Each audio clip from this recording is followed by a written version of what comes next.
the Persian general a note, a letter, said, I'm coming.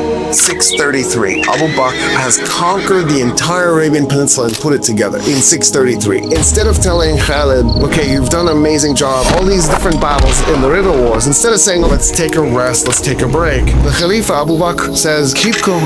And the next thing you know, they're invading the Persian Empire. The Persian Empire had existed for 1,200 years. A person living at the time, if you had said to him, the Persian Empire will end, it would have said, you're insane, that's not possible. The Persian Empire had been a global superpower for more than 1,000 years, and all of a sudden this army is invading. In the mind of the Persians, they're like, oh, it's an Arab raid, this is a nuisance, but let's just go quickly put it down. Khalid actually wrote the Persian general a note, a letter, said, I'm coming.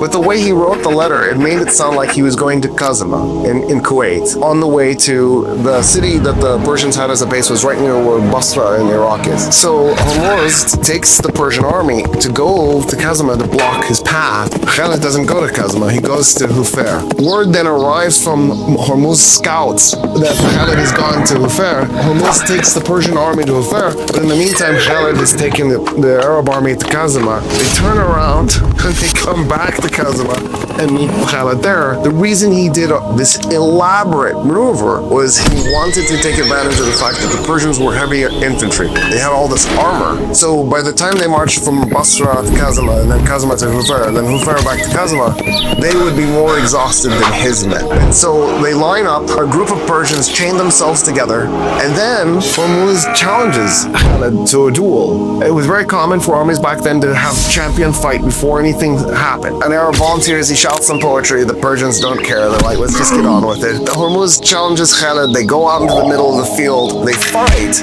What Hormuz had done was he had moved a group of his best men forward a little bit, so that if he died, they were going to rush out and kill Khalid. Khalid kills Hormuz, and somewhere between maybe 6 to 12 Persian soldiers rush out to kill Khalid. And as they're charging at him, Qaqa ibn Amr, one of Khalid's lieutenants, he runs out, and the two men defeat the Persians that had come to kill Khalid, and then the battle begins.